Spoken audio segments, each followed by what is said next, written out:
Baik, selamat malam, shalom Bapak Ibu Saudara. Dimanapun berada pada malam hari ini, Jemaat Mesbah Doa, mari kita mau sama-sama satukan hati. Kita mau datang menghampiri Tuhan malam hari ini. Kita mau siapkan hati kita, biar Tuhan boleh menghampiri setiap kita malam hari ini. Bahkan Dia boleh mendekap kita dengan kasih-Nya yang indah. Mari kita sama-sama berdoa. Tuhan Yesus, terima kasih. Kami bersyukur buat malam hari yang indah ini Tuhan, di mana kami masih diberikan kesempatan untuk kami datang menghadap tahta-Mu. Kami menyembah Engkau, menikmati hadirat-Mu ya Tuhan malam hari ini. Biar Tuhan menyucikan, menguduskan setiap kami, agar supaya kami layak di hadapan-Mu ya Bapa.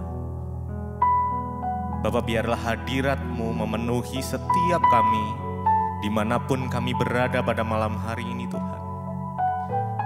Kami percaya Tuhan selalu ada di dalam kehidupan kami. Terima kasih Tuhan. Kami bersyukur Tuhan. Terima kasih buat kebaikan-Mu di dalam hidup kami. Kami bersyukur.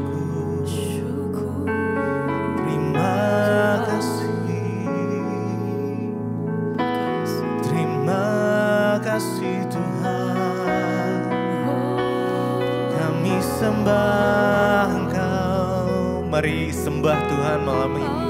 Naikkan pujian-Mu, ucapan syukur-Mu, mazmur-Mu. Sebab Dia sungguh baik, sangat baik, teramat baik. Terima kasih Tuhan. Kami datang menyembah-Mu. Kami datang menyembah-Mu, membawa pujian sembah kami.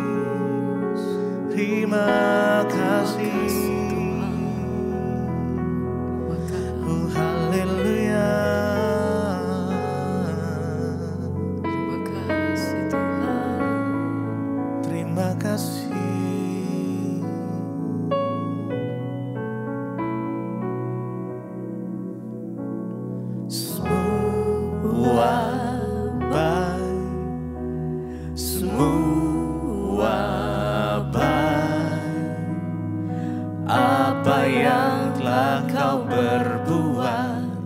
Di dalam hidupku,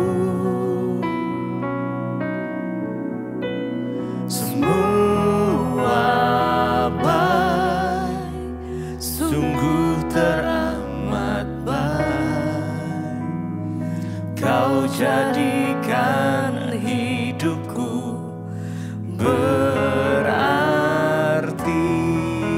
Semua baik,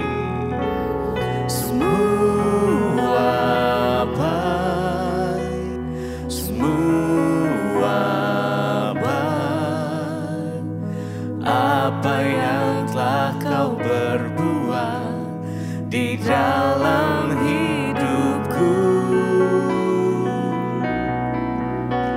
Semua baik, sungguh teramat baik. Kau jadikan hidupku berarti. Semua baik,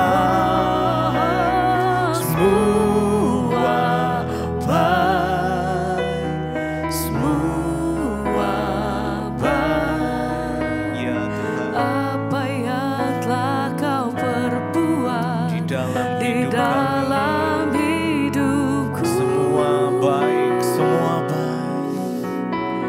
Semua baik, sungguh teramat baik. Kau jadikan berarti. Mari dengan segenap hati, semua baik, Semua baik. kami percaya Semua rancangan-Mu yang terbaik buat setiap kami. apa yang telah Kau perbuat di dalam hidupku. Semua baik, Semua baik, sungguh teramat baik. Kau jadikan hidupku berarti.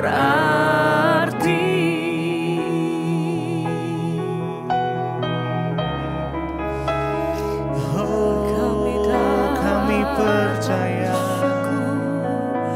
rencana-Mu indah, rencana-Mu yang terbaik untuk setiap kami.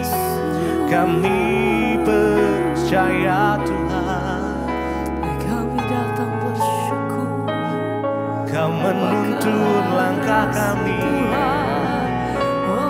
Kau memimpin langkah kami, Kau menaungi kami dengan kasih-Mu.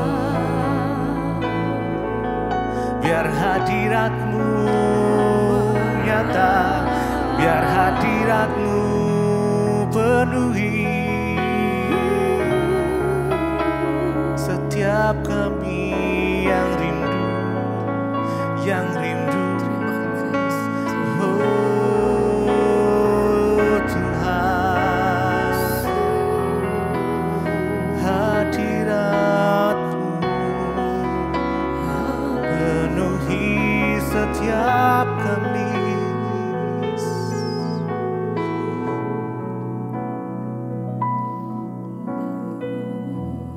Terima kasih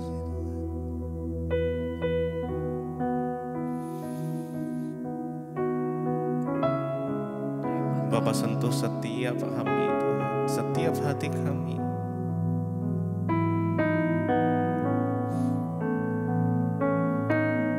Biar hidup kami berarti.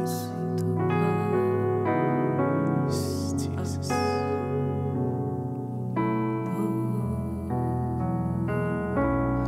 Bapa, sentuh hatiku, ubah hidupku menjadi yang baru, bagai emas yang murni. Kau membentuk bejana hatiku. Bapa. Bapa, Ajarku mengerti sebuah kasih yang selalu memberi, bagai air mengalir yang tiada pernah berhenti. Bapa, sentuh hatiku, ubah hidupku, ya Tuhan, menjadi yang baru, ya Tuhan Yesus. bagai emas yang murni. Biar Engkau membentuk Kau membentuk bejana hatiku. Bapa, ajarku mengerti sebuah kasih yang selalu memberi, bagai air mengalir yang tiada pernah berhenti. Bapa,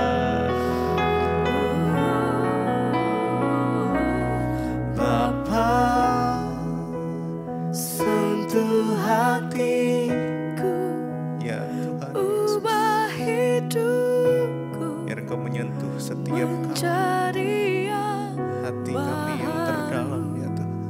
bagai emas yang murni, Kau membentuk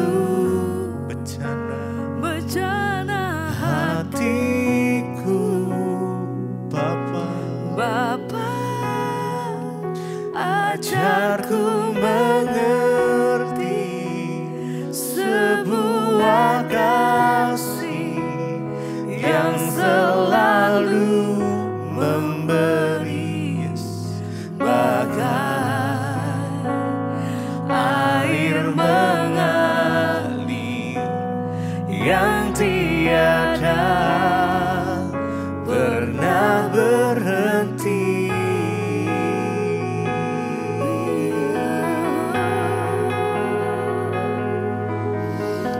Bapa, biar malam hari ini Kau menyentuh setiap kami ya Tuhan, setiap hati umat-Mu ya Tuhan.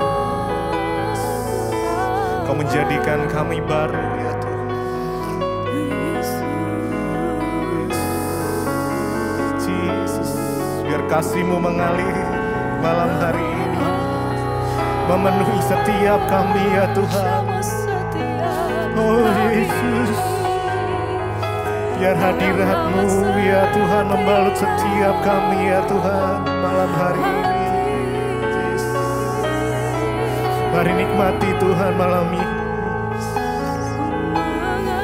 Ya, ya, nikmati kasih-Nya mengalir.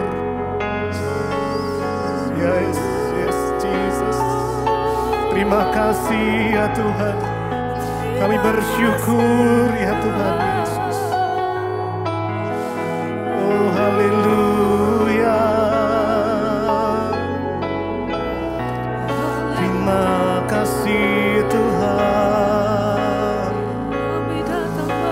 Oh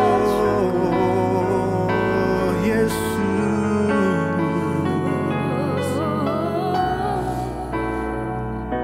Haleluya.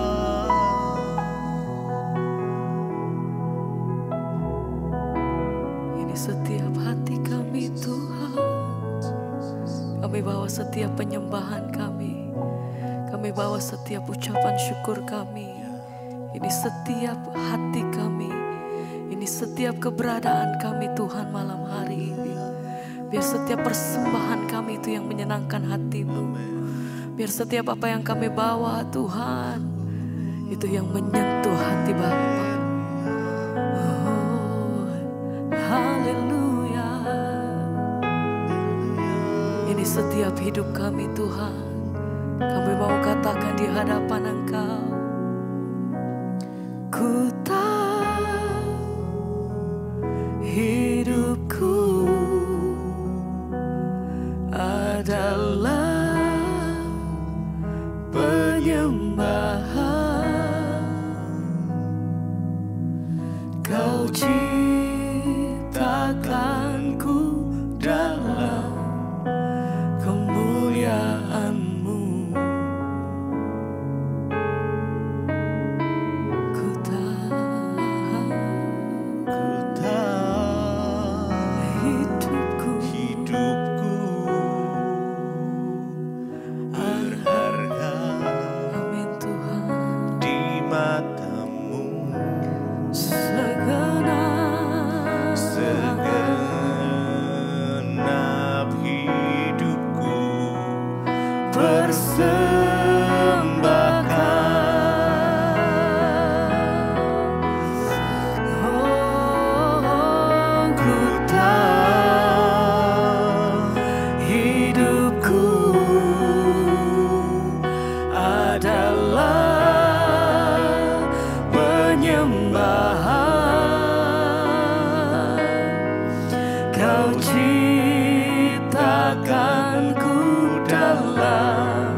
segenap hati kami tahu Tuhan, ku tahu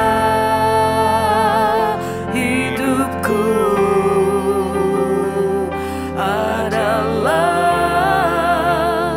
penyembahan.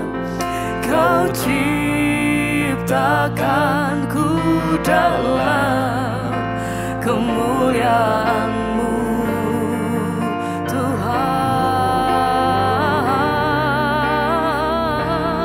Ku tahu hidupku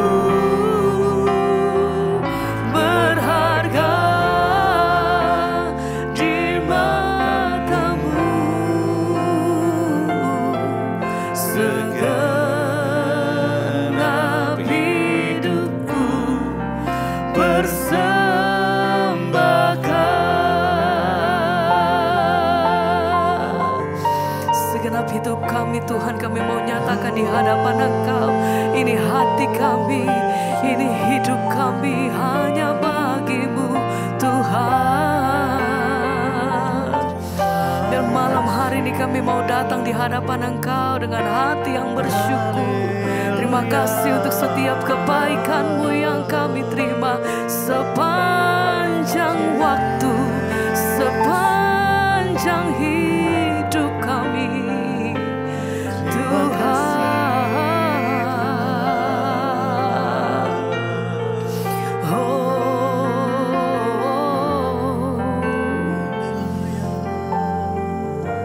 Engkau yang pegang erat setiap kehidupan kami sampai hari ini Tuhan. Tidak pernah terlambat pertolongan-Mu atas setiap kami. Sebab itu hati kami percaya penuh Tuhan. Oh, Yesus pegang erat tanganku. Ku tak dapat hidup di luar kasih-Mu Bapa. Jangan tinggalkan aku, Engkau alasan selama ku hidup. Kami mau berseru, Yesus pegang erat tanganku. Ku tak dapat hidup di luar kasih-Mu Bapa. Jangan tinggalkan aku, Engkau alasan selama ku hidup. Dengan segenap hati kami mau katakan, Yesus pegang erat tanganku.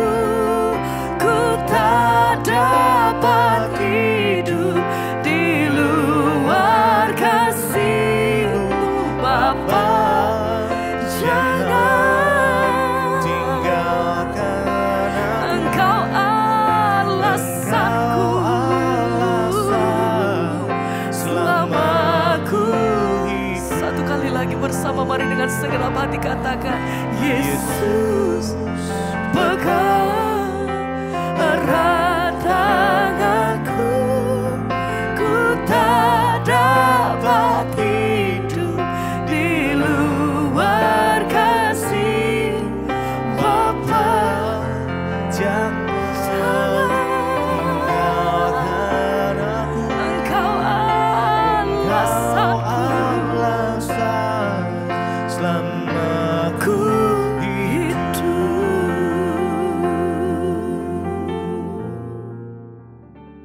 Terima kasih Bapak, kami mengucap syukur buat hari ini kami ada di Mesbah Doa, memuji menyembah Engkau, mendengarkan firman-Mu. Biarlah terus Engkau tuntun kami, bahwa hidup kami semakin hari semakin berkenan di hadapan Tuhan. Dalam nama Yesus kami sambut firman-Mu dengan penuh sukacita. Haleluya, amin, amin, amin.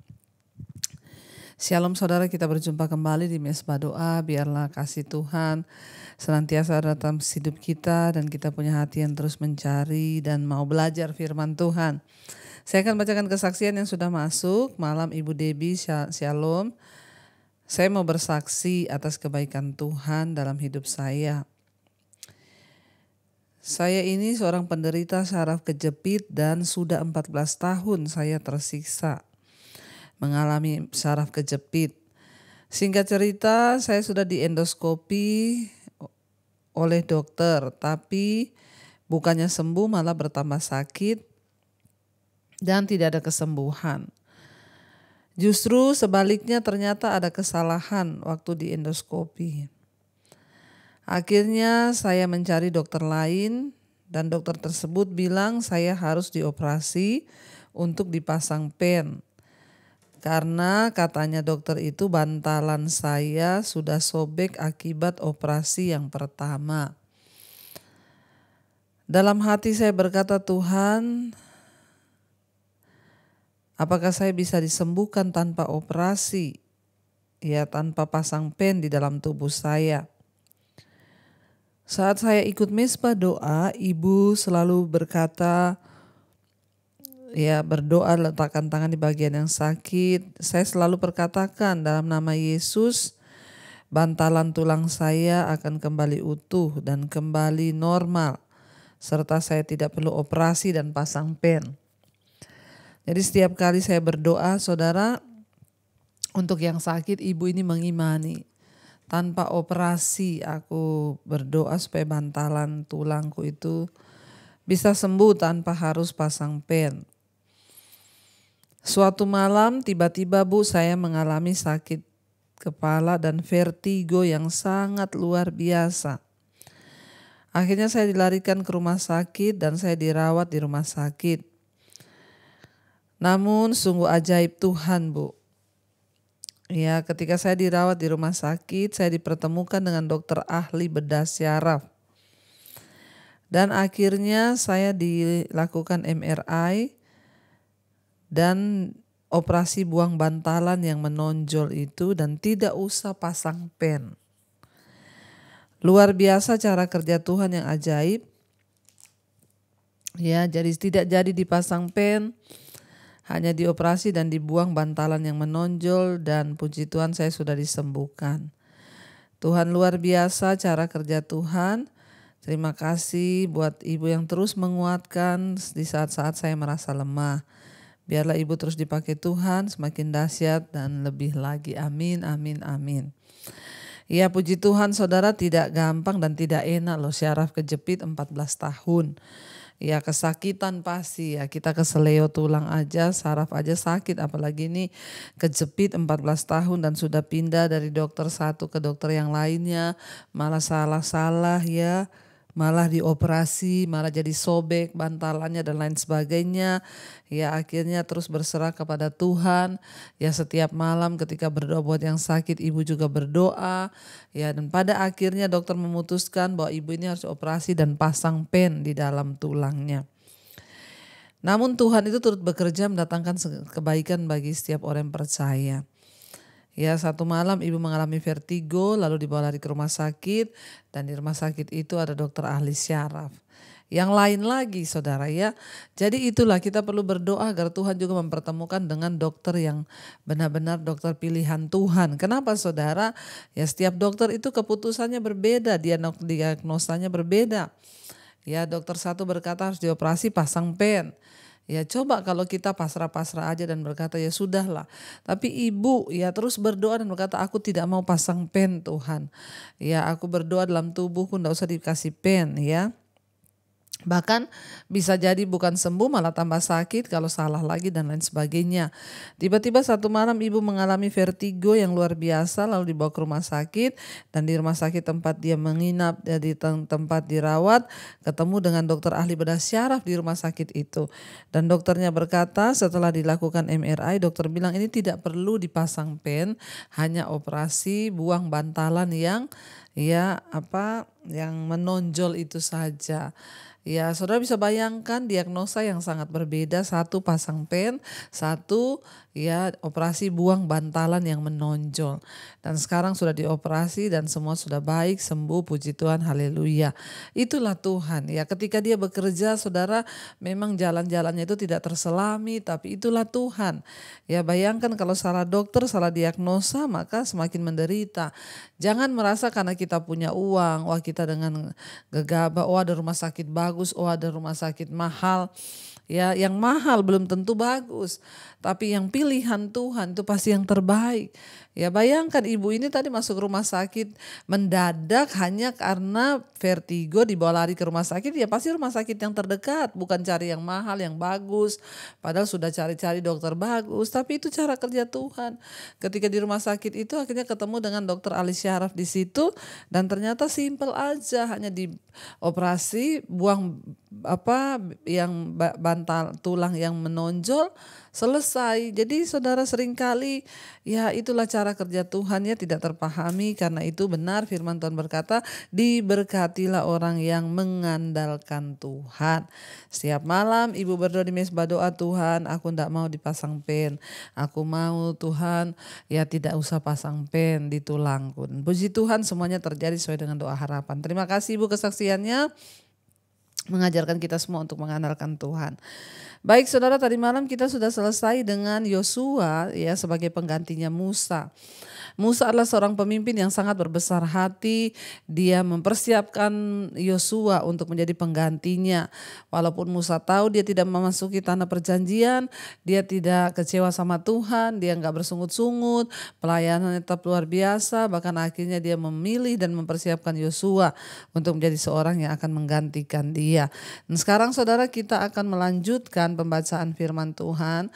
Ya sekarang di Ulangan 31 ayat yang ke-9. Judul perikopnya adalah pembacaan hukum Taurat setiap 7 tahun. Ayat yang ke-9, setelah hukum Taurat itu ditulis maka dituliskan Musa, maka ia diberikannya itu kepada imam-imam dan Bani Lewi yang mengangkut tabut perjanjian ya Tuhan, dan kepada segala tua-tua Israel. Dan Musa memerintahkan kepada mereka demikian, pada akhir 7 tahun, pada waktu yang telah ditetapkan dalam tahun penghapusan itu, hutang itu ya, yakni hari raya Pondok Daun, apabila seluruh orang Israel datang menghadap hadirat Tuhan Allahmu di tempat yang akan dipilihnya, maka haruslah engkau membacakan hukum Taurat ini di depan seluruh orang Israel. Seluruh bangsa itu berkumpul, laki-laki, perempuan, dan anak-anak, dan orang asing yang diam di dalam tempatmu, supaya mereka mendengarnya dan belajar takut akan Tuhan Allahmu, dan mereka melakukan dengan setia segala perkataan hukum Taurat ini. Supaya ya anak-anak mereka yang tidak mengetahuinya dapat mendengarnya dan belajar takut akan Tuhan Allahmu selama kamu hidup di tengah kemana kamu pergi menyeberangi sungai Yordan untuk mendudukinya. Saudara yang terkasih, kita lihat di sini ya sebuah peraturan diberikan oleh Musa ketika dia sudah mencatat semua hukum Taurat itu. Ya, Musa menyuruh hukum ini harus dibaca di depan seluruh umat yang berhimpun. Ya, supaya setiap orang baik anak-anak, laki-laki, perempuan ya mengetahui tentang hukum itu dan mereka hidup takut akan Tuhan. Ya, tujuannya satu, agar mereka hidup takut akan Tuhan. Seluruh bangsa itu akan berkumpul bersama 7 tahun sekali untuk mendengarkan imam membacakan hukum tersebut kepada mereka. Jadi tidak ada buku ya. Selama itu kan tidak ada buku, tidak ada Alkitab, belum ada. Bahkan koran juga belum ada hari itu ya. Dan cara untuk menyebarkan firman Tuhan yaitu mengumpulkan seluruh bangsa itu dan dibacakan ya hukum Taurat ini saudara. Dan dikatakan di sana ya supaya apa? Supaya firman Allah itu disampaikan sehingga bangsa itu harus hidup bergantung ya kepada segala ucapan firman Tuhan. Jadi mereka itu disuruh supaya anak-anak mereka yang tidak takut akan Tuhan, tidak mengenal kebenaran, mulai mengenal kebenaran. Ya, dan supaya tidak ada yang berkata tidak tahu tentang hukum-hukum Tuhan. Ya, jadi ketidaktahuan itu seringkali menjadi alasan untuk orang melanggar. Tapi ketika mereka sudah tahu ya dan tahu bagaimana Tuhan mau mereka untuk memenuhi setiap maksud dan kehendak Tuhan, ya maka ya mereka harus mendengar firman itu dibaca. Bagi orang-orang Ibrani, proses ini dimulai sejak anak-anak, mengajar anak-anak kita yang baru ya mereka percaya kepada Yesus. Ya, dan mereka juga jangan ada alasan mereka tidak mengetahui hukum-hukum Tuhan. Ya, sekarang itu banyak saudara anak-anak yang sudah tidak mengenal hukum Tuhan, tidak mengenal firman Allah. Kenapa? Karena orang tua tidak pernah lagi membacakan firman Allah itu.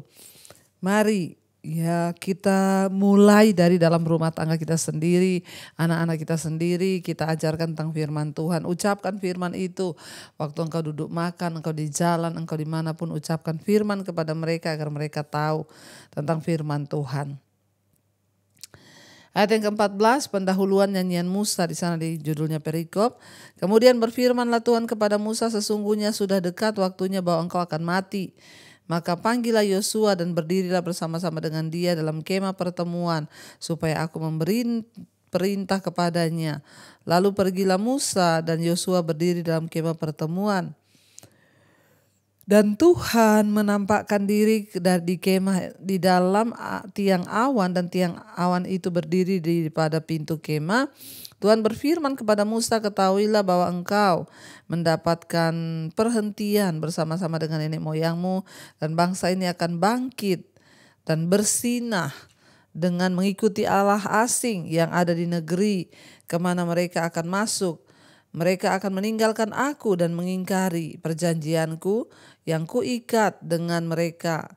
Pada waktu itu murkaku akan bernyala-nyala terhadap mereka, aku akan meninggalkan mereka dan menyembunyikan wajahku terhadap mereka, sehingga mereka ya termakan habis, dan banyak kali mereka ya akan tertimpa malapetaka serta kesusahan. Maka pada waktu itu mereka akan berkata, bukankah malapetaka ini menimpa kita oleh sebab Allah kita tidak ada di tengah-tengah kita? Jadi saudara, Tuhan berfirman kepada Musa, sebentar lagi engkau akan mati, mendapatkan perhentian dengan sanak keluarga nenek moyangmu. Ya, tetapi Tuhan berkata, ketika engkau mati nanti bangsa ini akan berbalik daripadaku dan bersinah dengan mengikuti Allah lain. Tuhan tuh sudah tahu apa yang akan terjadi saudara. Jadi di hidup kita ini juga Tuhan sudah tahu. Karena itu mari kita memohon belas kasihan Tuhan, agar Tuhan terus mampukan kita, agar Tuhan terus mampukan hidup kita dan hati kita, jangan beralih kepada yang lain. Ya, Tuhan Maha tahu, jadi dia berkata kepada Musa, kamu akan mati dan bangsa ini akan berbalik daripadaku dan akan bersinah setelah Musa tidak ada. Karena enggak lagi ada orang yang mengingatkan kepada mereka firman Tuhan. Lalu Tuhan bilang, dan aku akan menghukum mereka. Ya, aku akan menyembunyikan wajahku terhadap mereka sehingga malapetaka, ya bencana akan datang kepada hidup mereka, sehingga bangsa itu akan berkata, bukankah semua ini terjadi karena tidak ada lagi Allah di tengah kita. Saudara, orang-orang yang hidup jauh dari Tuhan, orang-orang yang tidak menuruti firman Tuhan, orang-orang yang hidup menuruti hati mereka sendiri, apalagi mengikuti hidup dosa, tidak akan mungkin berbahagia sampai engkau kembali kepada Tuhan. Makanya firman ini berkata, Tuhan akan sengaja membuat mereka itu susah, dan mereka akan sadar dan berkata, bukankah semua malapetaka ini terjadi karena tidak ada Allah bersama-sama dengan kita. Kuncinya dalam hidup ini adalah Tuhan bersama dengan kita, dan itu cukup saudara ya. Ayat 18, tetapi aku akan menyembunyikan wajahku sama sekali pada waktu itu karena segala kejahatan yang telah dilakukan mereka, yakni mereka telah berpaling kepada Allah lain. Oleh sebab itu tuliskanlah nyanyian ini dengan ajarkanlah kepada orang Israel. Letakkanlah di dalam mulut mereka supaya nyanyian ini menjadi saksi bagiku terhadap orang Israel. Ayat 20, sebab aku akan membawa mereka ke tanah yang kujanjikan dengan sumpah kepada nenek moyang mereka, yakni tanah yang berlimpah-limpah, ya susu dan madunya. Mereka akan makan dan kenyang dan menjadi gemuk, tetapi mereka akan berpaling kepada Allah lain dan beribadah kepadanya. Aku ini, ya firman Tuhan berkata, akan dinista mereka dan perjanjianku akan diingkari mereka. Maka apabila Ya, banyak kali mereka ditimpa malapetaka serta kesusahan, maka nyanyian ini akan menjadi kesaksian terhadap mereka. Sebab nyanyian ini akan tetap melekat pada bibir keturunan mereka. Sebab aku tahu niat yang dikandung mereka pada hari ini sebelum aku membawa mereka ke negeri yang kujanjikan dengan sumpah kepada mereka, seperti Musa menuliskan nyanyian ini dan mengajarkannya kepada orang Israel. Jadi Tuhan tuh sudah tahu apa yang akan terjadi. Sebelum semuanya terjadi, Tuhan sudah berkata, bangsa ini akan mencari aku karena dosa mereka. Mereka mengalami malapetaka, penindasan. Tetapi Tuhan bilang, aku akan menyembunyikan wajahku terhadap mereka. Dan Tuhan menyuruh untuk menyanyikan nyanyian ini. Maka Musa menuliskan nyanyian ini dan mengajarkannya kepada orang Israel. Ya, ayat 23 di sana dikatakan saudara Musa menulis lagu ini. Ayat yang ke-23, kepada Yosua bin Nun diberinya perintah. Firman-Nya, kuatkan dan teguhkanlah hatimu, sebab engkau akan membawa orang Israel ke negeri yang kujanjikan dengan sumpah kepada nenek moyang mereka, dan aku akan menyertai engkau. Ketika Musa selesai menuliskan perkataan hukum Taurat itu dalam sebuah kitab sampai perkataan yang penghabisan, maka Musa memperingatkan kepada orang-orang Lewi pengangkut tabut perjanjian Tuhan demikian, ambillah kitab Taurat ini dan letakkanlah di samping tabut perjanjian Tuhan Allahmu, supaya menjadi saksi di situ terhadap engkau, sebab aku mengenal kedegilan dan tegar tengkukmu. Sedangkan sekarang selagi aku hidup bersama-sama dengan kamu, kamu sudah menunjukkan kedegilanmu terhadap Tuhan, terlebih lagi nanti kalau aku sudah mati. Jadi Musa itu menjadi seorang yang mengingatkan bangsa itu. Musa bilang, bawa ini hukum Taurat, taruh dalam tabut, di samping tabut itu. Kenapa? Aku tahu engkau itu orang yang degil, keras kepala, keras hati, Musa bilang. Sedangkan aku masih hidup saja engkau degil, apalagi kalau aku sudah mati, kata Musa.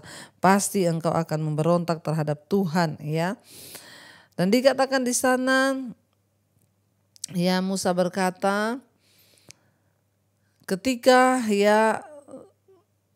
Musa menyuruh bangsa itu menuliskan hukum Taurat itu, maka dia menyuruh orang Lewi yang akan mengangkut tabut itu untuk meletakkan Taurat itu di samping tabut perjanjian. Ayat yang ke-28, suruhlah berkumpul kepadaku segala tua-tua sukumu dan para pengatur pasukanmu, maka aku akan mengatakan hal yang berikut kepada mereka dan memanggil langit dan bumi menjadi saksi terhadap mereka. Sebab aku tahu bahwa sesudah aku mati kamu akan berlaku sangat busuk dan akan menyimpang dari jalan yang telah kuperintahkan kepadamu. Sebab itu di kemudian hari malapetaka akan menimpa kamu apabila kamu berbuat yang jahat di mata Tuhan dan menimbulkan sakit hatinya dengan perbuatan tanganmu. Jangan pernah menimbulkan sakit hati Tuhan, saudara, dengan perbuatan kita yang jahat. Lalu Musa menyampaikan ke telinga seluruh jemaat Israel nyanyian ini sampai perkataan yang penghabisan. Kita melihat di sini bahwa Tuhan itu Tuhan yang murka. Ketika kita hidup jauh dari Tuhan, maka Dia akan mendatangkan malapetaka, karena itu adalah hukumnya tabur tuai. Orang yang hidup sungguh-sungguh berpegang pada perintahnya akan diluputkan, tapi orang yang tidak berpegang pada kebenaran, mereka akan mengalami malapetaka. Mari kita mau tundukkan kepala, kita mau satukan hati, kita berdoa, saudara. Terima kasih Bapa, kami mengucap syukur buat firman Tuhan yang kami dengar. Tuhan mengajarkan kepada kami bahwa ketika kami hidup jauh dari Tuhan, maka malapetaka, kutuk, penderitaan itu yang akan kami alami, karena Tuhan akan memalingkan wajahnya dari kami. Engkau akan menjauh dari kami. Dosa membuat hidup kami terpisah dari Tuhan. Ajar pada kami untuk hati kami terus berpaut kepada Tuhan. Tidak menyembah yang lain, tetapi hanya menyembah kepada Allah kami yang hidup, Allah Israel yang kami puji. Terima kasih Bapa, Engkau Tuhan yang berdaulat atas hidup kami. Bawa kami untuk selalu setia kepada Tuhan. Apapun yang menjadi persoalan pergumulan kami, Tuhan, untuk bekerja mendatangkan kebaikan. Kami semua berdoa, hamba berdoa buat setiap mereka yang ada dalam pergumulan. Tuhan tolong Yang ada dalam sakit penyakit, Tuhan sembuhkan malam ini. Letakkan tangan di bagian yang sakit dan berkatakan, saudara, aku percaya aku disembuhkan dalam nama Yesus. Yang terikat dengan dosa-dosa, kenajisan, percabulan, homoseksual, lesbian, Tuhan juga lepaskan kepahitan, amarah, dendam, kebencian. Kami tolak, patahkan, hancurkan di dalam nama Tuhan Yesus. Biar damai sejahtera Allah memerintah di hati dan hidup kami. Berkati setiap mereka yang rindu cari pekerjaan, Tuhan bukakan yang tertutup, pintu-pintu dibukakan. Engkau juga memberkati setiap mereka yang ingin menjual aset, Tuhan pertemukan dengan pembeli yang terbaik. Yang rindu punya keturunan, kandungannya dibukakan oleh Tuhan sehingga keturunan ilahi menjadi bagian kami. Berkati juga Bapa pemerintahan bangsa kami Indonesia dari Sabang sampai Merauke, Tuhan lawat dan jamah bangsa ini. Hukum Tuhan digenapi, bahkan diterapkan di atas bangsa kami, yaitu kebenaran dan keadilan, dan tidak ada orang yang berbuat seenaknya sendiri. Bahkan kami berdoa untuk kepemerintahan Pak Presiden Jokowi, wakilnya, seluruh jajaran kabinet yang ada, kepala-kepala lembaga-lembaga di Indonesia berdiri atas kebenaran, menjauhi dosa dan hidup dalam kekudusan. Berkati juga semua bangsa-bangsa yang ada 5 benua, Asia, Afrika, Amerika, Eropa, Australia. Tuhan memberkati, layakkan Tuhan setiap bangsa-bangsa menerima karya keselamatan-Mu. Terima kasih Bapa, kami buka hati dan tangan kami untuk menerima berkat Tuhan. Karena itu saudara, terimalah kiranya berkat dari Allah Bapa, cinta kasih Tuhan Yesus Kristus, penyertaan Allah Roh Kudus melimpah atas hidupmu hari ini bahkan sampai kali yang kedua. Tuhan Yesus datang menjemput kita, nama kita tercatat dalam kitab kehidupan. Dalam nama Tuhan Yesus yang percaya diberkati Tuhan, katakan bersama, amin, amin, amin. Tuhan Yesus memberkati saudara, shalom dan Immanuel.